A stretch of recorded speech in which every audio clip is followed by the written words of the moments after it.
is something that is when you don't know where the destination is present. Okay? Or when you don't have a defined destination, I can put it another way. When we don't have a defined destination. Okay. Say, for example, you from your computer, you're working in an organization, you want to browse in the internet. So you're hitting google.com, then inside Google, you're opening Gmail, and then you go to Google search of different website. You want to you want to look into some, what to say, some furnitures manufacturing company, or you're opening that website. So you keep browsing on internet. So what's happening is on browsing, what is happening is you keep searching or reaching different destination IP addresses over the internet. Okay. At that case, the destination is not defined, but the router know, okay, through this is the exit interface or this is the next stop IP in order to reach any destination. So yesterday we were saying about static route, say 192.168.1.0, 255.255.255.0. And what would be the next stop? That is the directly connected network, right? So here what we've seen is IP route 3 dot network. So 13.3 is the exit interface, this interface. So in the static route syntax, we can put the next stop IP directly, or you can put the exit interface GI 0/0 like that. Along with the interface, you can also put 192.168.13.3. Anything is okay. Okay, this is some different possible ways to configure static route. Now we are talking about the default route. Okay, default route is actually, you don't know the defined destination, but you want to reach any destination. So if only this route is going to get added in the network, what is going to happen is it's going to drop all other packets. 1 second, 1 minute. So if I'm going to add only this static route, 192.168.3.network alone, so what is going to happen? Any other packet or any other network traffic apart from 192.168.3 range, this router R1 is going to drop. It's not going to send it to this interface because only on the static route, this route is only defined. So what I will put is, I'll put another route, okay? That is a default route. So wherein I don't know what are the networks that I'm going to reach. So subnet mask is also 0.0.0, but you should define that next to hop alone, okay? So this is a default route. Okay, so what is going to happen is, once again, there's too much of noise. Sorry, there's a lot of disturbance from my end. My kids are coming here and there wherever I go. So I'm switching places actually. Okay. They are too small. They are not understanding actually. If I say sit quietly or be quiet or do something, no, they are not understanding. They keep roaming behind me. Okay. Okay. So just leave that. Okay. So now default route. Okay. So this route 0.0.0 means any traffic apart from 192.168.3 dot range will also reach the next stop. That is, we do not have a defined IP address over internet, right? All public IPs. These are whatever we defined here is private range, right? Class C private range. So those are defined.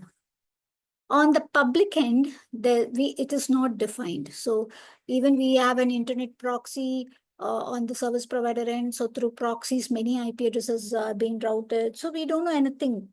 So just we give a 0 dot range to have a default routing enabled.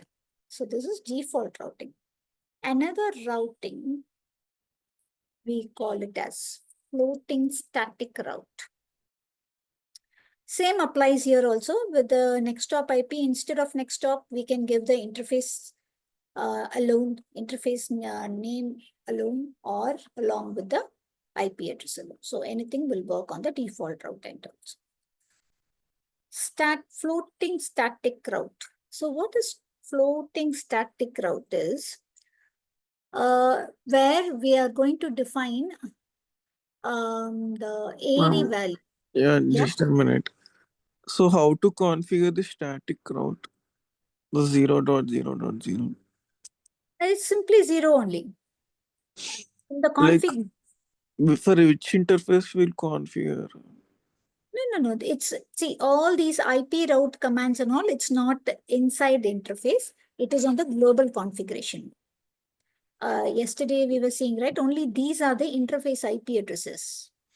This comes under interfaces. So interface, and inside interface, we are defining an IP. If I'm directly hitting any command like this, it means on the global interface mode. So I'll mention, even if, say, for example, if I want to mention inside interface, I would have mentioned interface in the previous line. Okay. So it is not interface. So you understand in that way. If I am directly mentioning any command line, that means it's direct on global configuration mode. Okay. So this is also because static routing command is not applied on any interfaces. Okay. On the interfaces, say, on the interfaces gig 0100, these interfaces, we assign IP address, subnet mask. There are certain routing protocols which can be enabled after configuring routing. Okay, after we need to enable routing in the global configuration mode. After that only we can, we have to define it in the interfaces. So in that scenario, I'll mention clearly which interfaces we need to apply, or prefix list or variants. Many things are there. Routing, prefix, or policy in the sense QS, quality of service. Those things and all, we need to define it inside interface. So that I'll mention. For now, routing is in the global configuration mode. So these things if you are doing in R1. So after this, if we show IP route, will it show the directly connected networks and the static route as 0.0.0? Yeah. Static route as this one on this interface, and a default route 000 on this interface. It will show two routes. Two routes will be okay. I'll give you one example. Have you ever seen a gateway for last resort is not set like that? Yeah, that means there is no default route configured on that particular router. So it will, so on show IP route output, you will see n number of networks coming in. Okay. With the next stop IP, something like that, with the interface connected, everything, huge output will come. But at the beginning, it will say gateway of last resort is not set, means there is no default gateway set. But if default gateway is set, okay, then we will see. I can show you one snapshot here. Hope you can see the screen, right? Yeah. Similar, okay, IP route, and this is the exit interface. When I hit a show IP route, this default route will come as S and an asterisk symbol, meaning it is a default value. Okay. So we need not specifically configure. If we just give 0.0.0, it will come over there. It will come over. Even the default mask, I mean, subnet mask also should be 0.0.0 only. Okay, I have done this before. I have idea, but I completely forgot. Okay. So it is like very simple. If you know defined network, you configure it. But still you want your network users to access internet also, or any other network over internet or something. You have to define a default route. Else only to specific network only the users will get access. Apart from that, the users cannot access anything if a static route is configured. But it's different in dynamic routing, because dynamic routing concept is different. So the users will get access to everything when dynamic routing is enabled, but static has a restriction. Okay, now again in this connections itself, 192.168.12.0 is directly connected to gigabit Ethernet 0/1. So that is like that for that IP address you have configured the interface, right? Yeah, since I have configured on the interfaces, it says /24 is directly connected on this interface, and it is also local, connected in a local interface. Okay. Okay. Yeah, got it. Okay. So this is how the output will look like Yeah, got it. for a default route. So S asterisk is a default route, simply S is static route. Okay. The floating static route I will be explaining once you know the definition for administrative distance. So you have any idea about administrative distance? Yeah, I know. You can tell. Okay. So AD, floating route. if it is low, then it will Yeah. have more priority. That's it, Yeah. right? So for default route and static route, the AD value is 1. Low. So as lower the AD value, that route will be the best path or the most preferable to reach the destination. So that route will be taken as into first preference. So for static route, it is 1. So I want to put a floating static route. Why? Because I want to load balance in the network. Okay. Or I want to configure redundancy in the network. So if one link fails, I want to send my traffic to the other link. Or I want to load balance, share network traffic on both the links. At that time, a floating static route can be configured. So that is also similar only. But you need to be sure when you enable static route, there should be a direct link between two routers like this. Okay, only then static route can be configured. Say 192.168.13.0, 255.255.255.0. Okay, for 13, what did I mention as the next stop? Sorry, for 3, it is 13.3, 192.168.13.3. Okay, and here I have to mention an additional and then the syntax, there's an additional field will come to enter the AD value. Okay, so I'll just mention AD1 static route, or AD10. I'll mention AD10 IP route for the same network. Okay, because I'm load balancing for the same network only, not for different network. That too also you should be clear. Okay, floating static point static route is enabled for the same network. So 192.168.3.0, 255.255.255.0. Here, now the next stop is going to change. 168.14 dot example 14 dot, and I'm putting administrative distance of 15. So in order to reach 3 network, I have 2 routes in my routing table. The least or the preferable route is with the AD10, and the next preferable is with the AD15. So if this 13.3 link fails, then automatically it will take this route. So with this floating static route configuration, I can load balance in the net. So that's the concept of floating static route. So with this static route, default route and all is over. Now we'll come to dynamic routing. Okay. So in dynamic routing,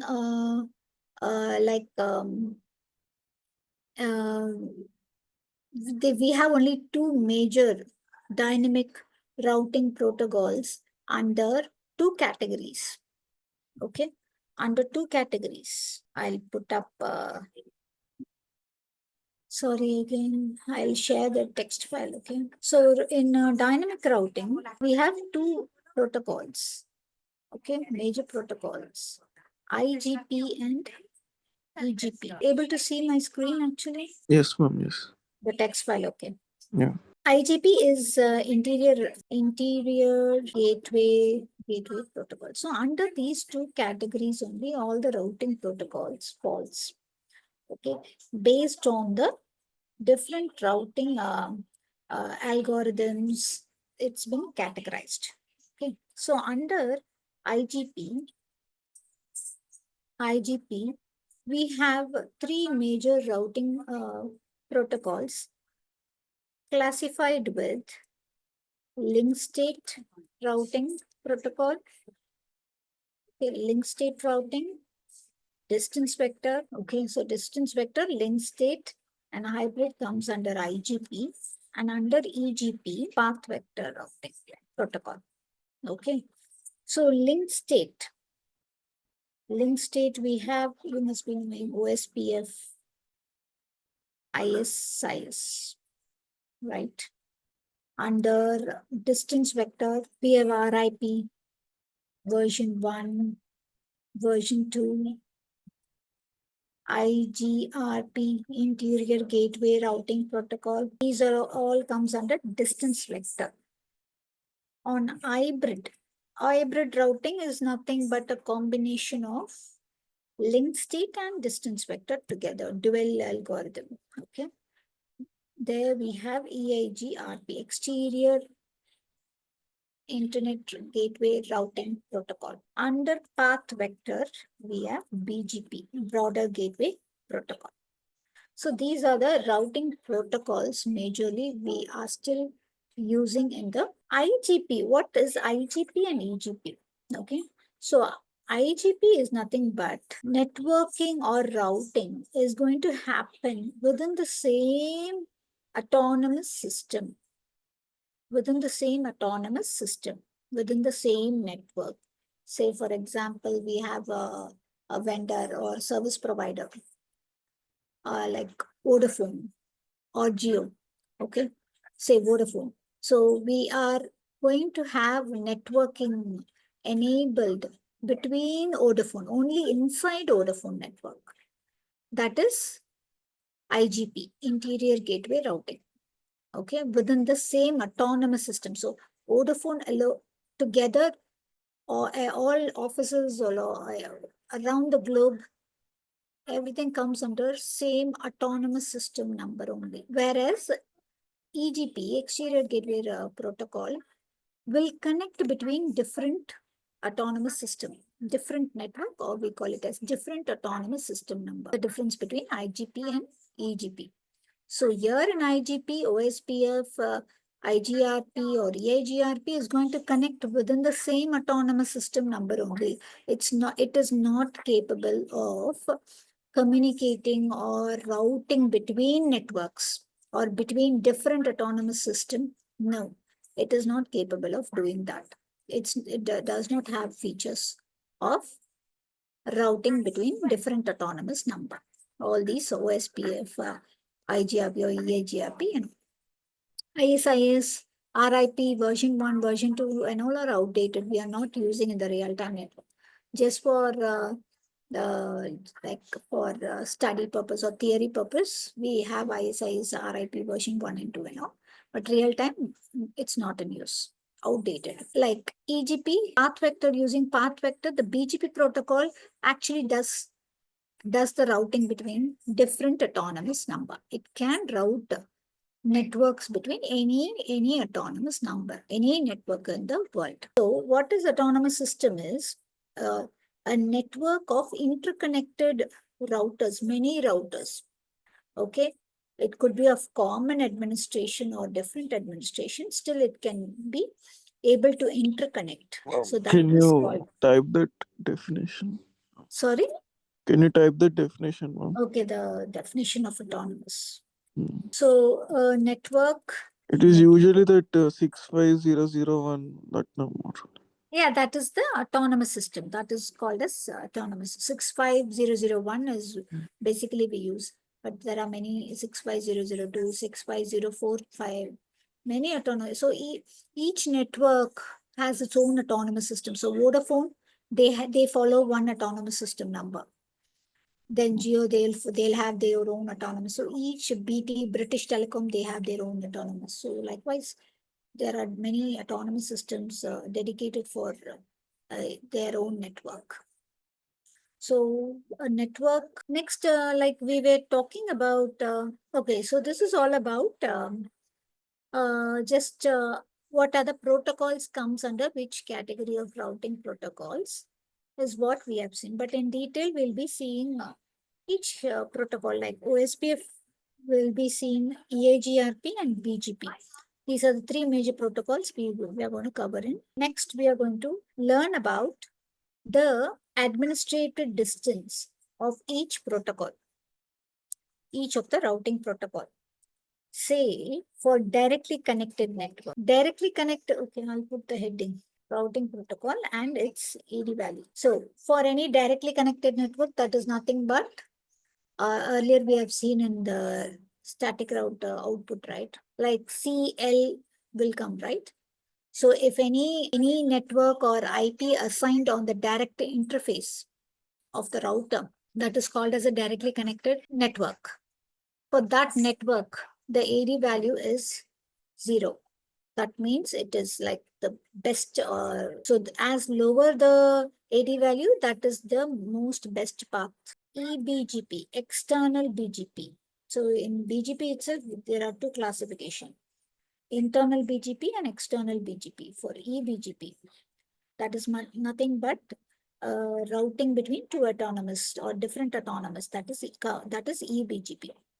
That AD value is 20. Okay. Ma'am, can you write the symbols also for this? Sorry, what should I write? That's what the symbols in the routing table.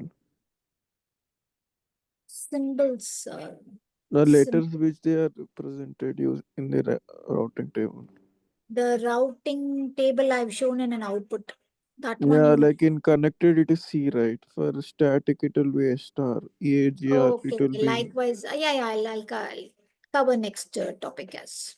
Okay. You can write beside connected itself. It will be easy when I check. Here itself. But I thought here I'm just giving the values for the AD, no?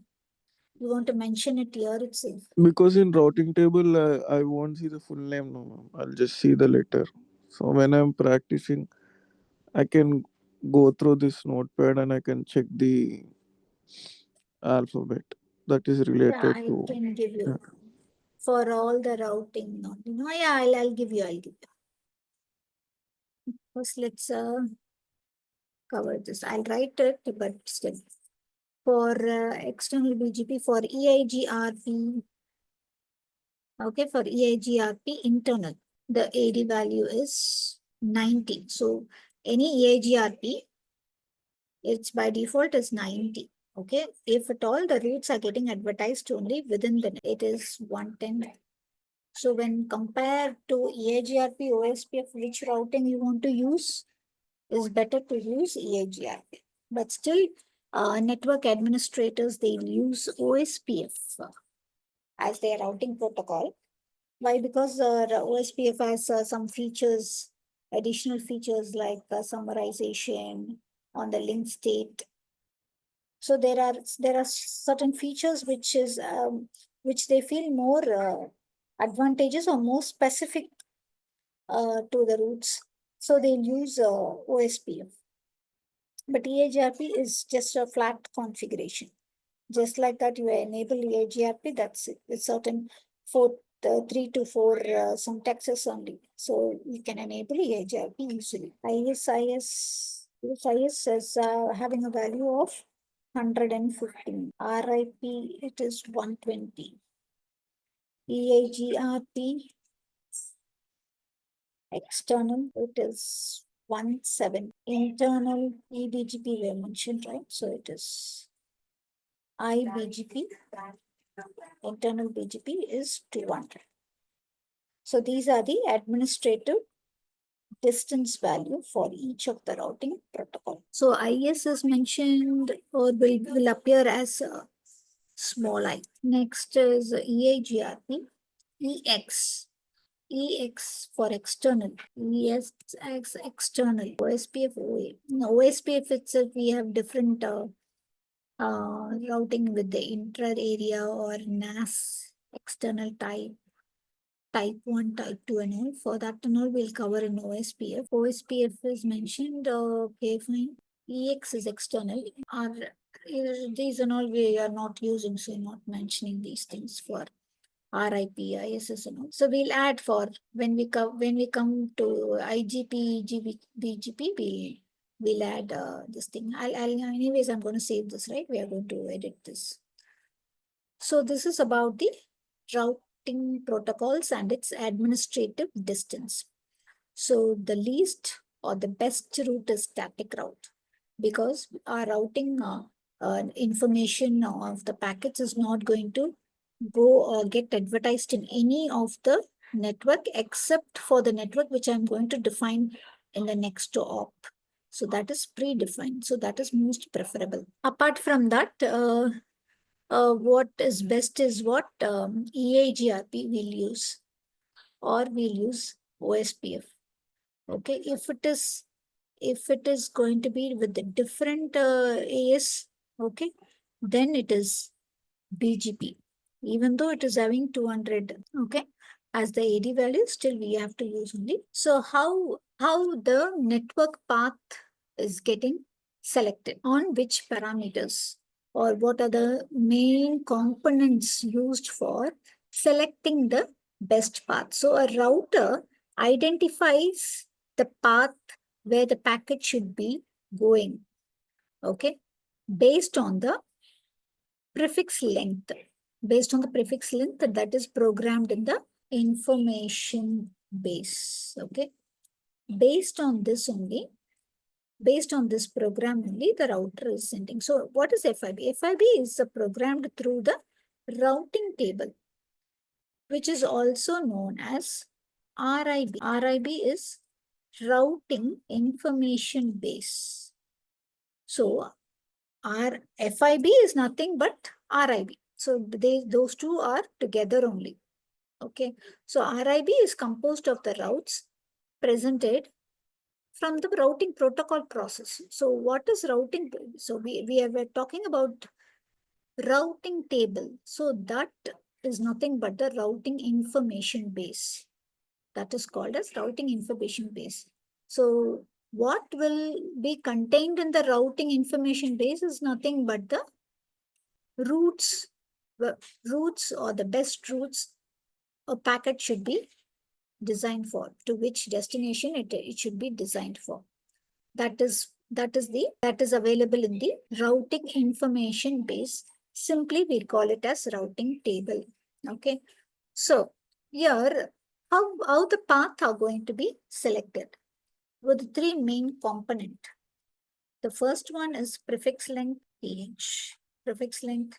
Second one is administrative distance. Third one with help of metric. So these are the three main components by which the path is getting selected to route the packet. What is prefix length? So prefix length is just a set of binary bits, okay, with ones and zeros, okay. That is nothing but the subnet mask. Subnet mask at the end. So with that subnet mask, only the path is getting selected. So I'll explain what is prefix length is, okay. And with the administrative distance, yes, we saw just now, we saw the AD values for all different routing protocols. So administrative distance is nothing but rating a routing protocol of its trustworthiness of sending the information. So the lowest the value, it is trustworthy. Okay, it is trustworthy. I can rely on this route protocol to send my packets to the destination. So that shows the trustworthiness of the protocol. The lowest is the best. Okay. What is metric? metric is a kind of a unit that measures that measure is used by the routing protocol to calculate the best path.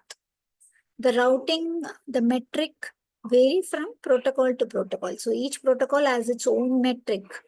Like say, for example, for EAGRP, the metric which is used is bandwidth, reliability, the K values, and all other metric. For OSPF, the cost of the link is the metric. For RIP, the distance is the metric. So likewise, each protocol has its own metric value to define. Okay, metric is the measure used to define the routing protocol to choose its best path. So if I'm using AIGRP, I have multiple routes to reach the destination. But with this metric, it will calculate which is the shortest and the best path. Similar to OSPF also, like cost. So multiple links are there. It will calculate based on the cost, link cost. So the lower the cost, the most preferred route. That is metric. So with these three parameters only, the path is getting selected. So now coming to prefix length. So have you heard or got any idea about prefix length? Do you have any idea on prefix length? I have idea, but I don't know exact definition. Okay, say 10.0.3. Okay, so I have three networks. But if you see these three networks, all the network bits are same only, right? But it's only the subnet mask bits are changed, which defines actually the how many hosts will come under each network, right? If you see, it's on the whole /24.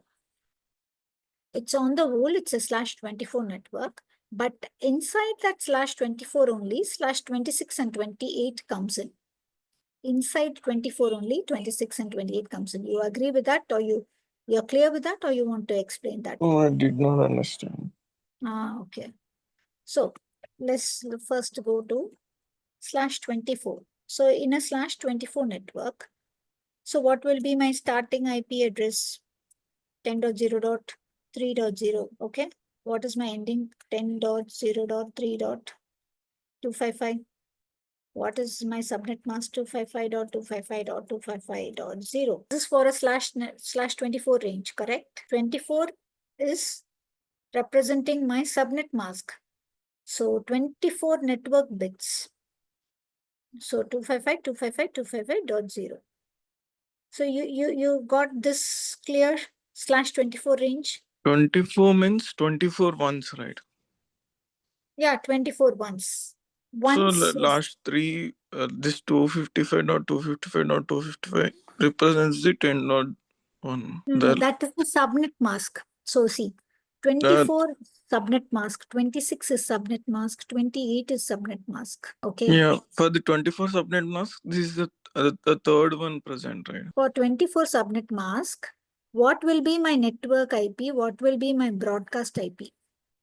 Yeah, I got it. Okay, this is my network ID, right? Yes. Call it as network ID. This is my broadcast ID. 10 dot is it is class A, right? Yeah, class A. So And what is my network. first usable IP? 10.0.3.1. And what is my last usable IP? 10.0.3.254. And this is the subnet mask for this range. Okay, so network host, right, for class A. No, this is not class A. For class A, it is /8 network, but in my example, I'm putting it as a /24.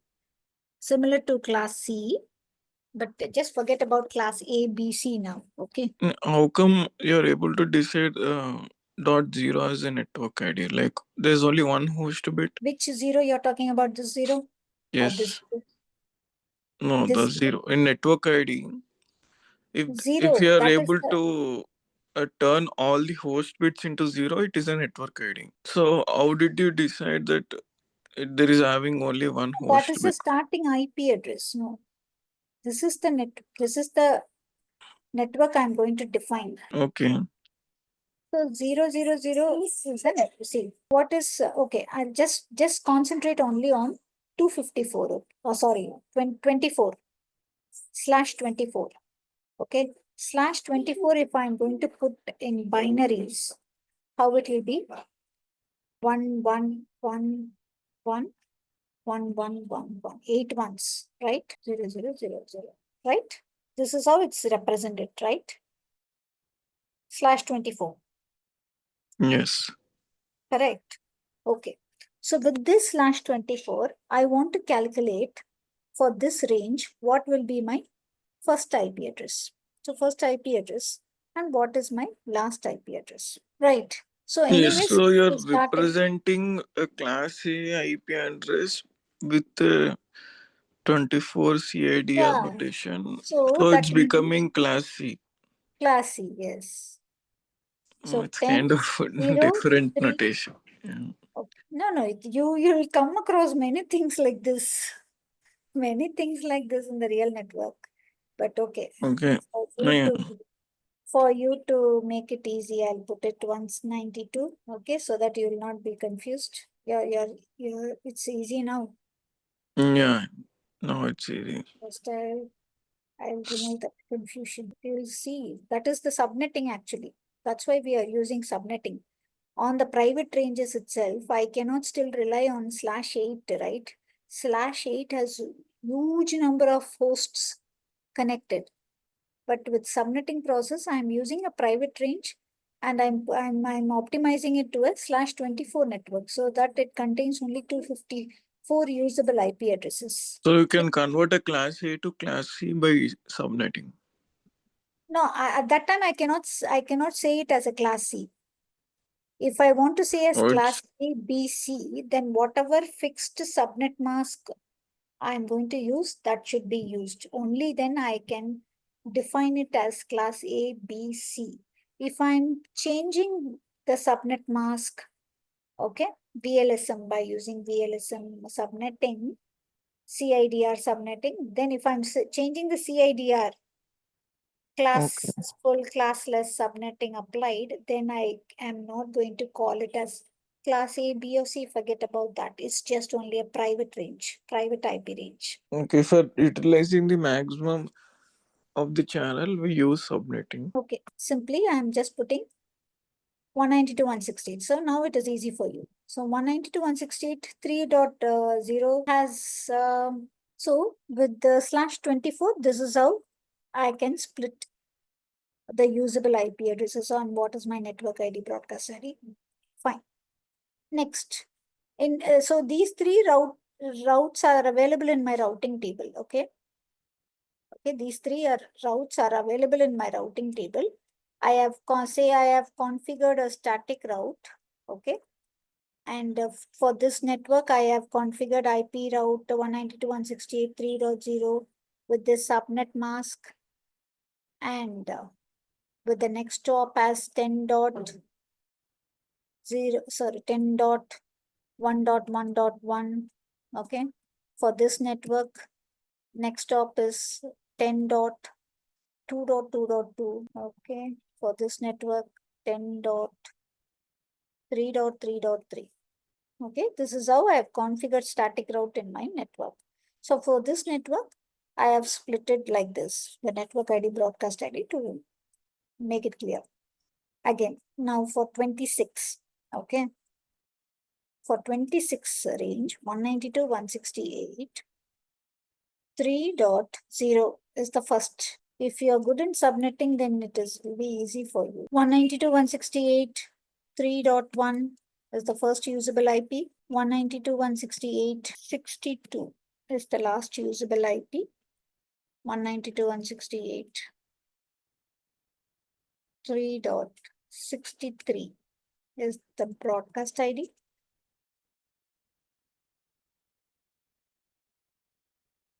And what is the subnet mask for /26? You have any idea for /26? What is the subnet mask? 255.255. 255. 253. No, 26 means how many ones? Okay, last 6 digits are zeros only. Yeah.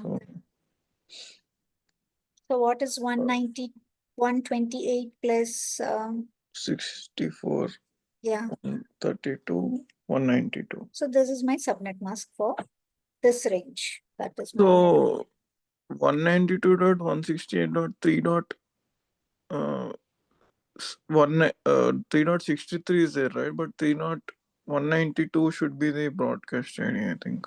no, 3.192 is the subnet mask. This is you're adding the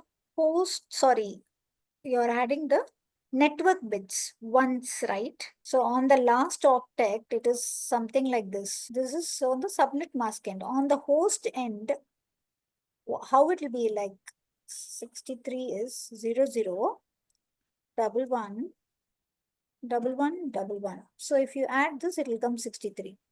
So what is 1 over here? 2 power 0 is? Yeah, that part I got it, but how did you get 001111? 0, 0. So see, on the network end, so this is subnet mask end.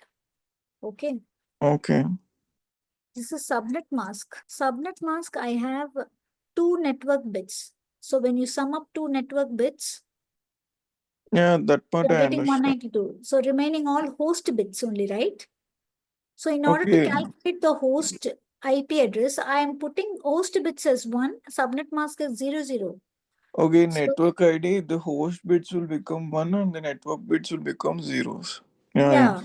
as per So the if I'm going definition. to add 1 plus 2 Yeah, plus yeah, I got 4, it. Leave it. It's just fine. summing up to just see, know the calculation. So 1 plus 2 plus 4, 4 into 4, how much? 16, Okay. Plus 32, plus 64. 64. Yeah. 64, huh? Then it Mm. should more value. Yeah, that's what actually. 64 only. 2 power 6, right? 64. 32 into 2. Yeah, 64. 3, 7, 23, 35, That's what, yeah. So 65, this bit is 64, right? So that's why it is 129. 64 here. We should not sum up actually. Yeah, The that's last what bit is I'm thinking. 64. Yeah, we should not sum up. Okay, okay. Okay, so that's why it is 64. For subnet mask, we need to sum up. Yes, yes. Got it, got it. Okay. Yeah, So got it. for the /28 network, let's calculate for /28 network. Yeah, yeah. 192, 168, 3.0. First 3.1. first usable IP. 192, 168, 50. 28 means more ones. I need to do this fast. Yeah. I'm very slow at it. As the actual range. So now coming to prefix. Okay, coming to prefix. So I have 3 routes configured with different next hop IP addresses. But if you see, all 3 route are seems to be similar only, falls within the same range. So inside /24 only, this route and this route comes in. Okay. Yeah, like a one dot. Yeah. So it 192.168.3.16 will be a valid IP or an invalid IP. 3.16. Yeah. So at that, if you want to check if it is valid or invalid, you should know what is the subnet mask defined for that range. If subnet mask is designed for /26, then it is a valid IP. No, question is dot 16 and okay, write down the subnet mask for dot 16. Tell me what I have to write now. 192.168.3.16. Okay. What is the subnet mask For for this. this range? Yeah, that is only my question. 16. So 16 is just an IP, but only with the subnet mask Together only you will know under which network it falls in. Either it is a valid IP or it is a network ID to some network, or it is a usable IP for a different network. To come to know, the main factor is subnet mask. If the subnet mask for this range is /24, then it is a valid IP. .16 is a valid IP. If the subnet mask here is /28, then it is a invalid IP because .16 is the network ID of that network. Got it? Yeah. Because this is /28 network, right? If it is /10.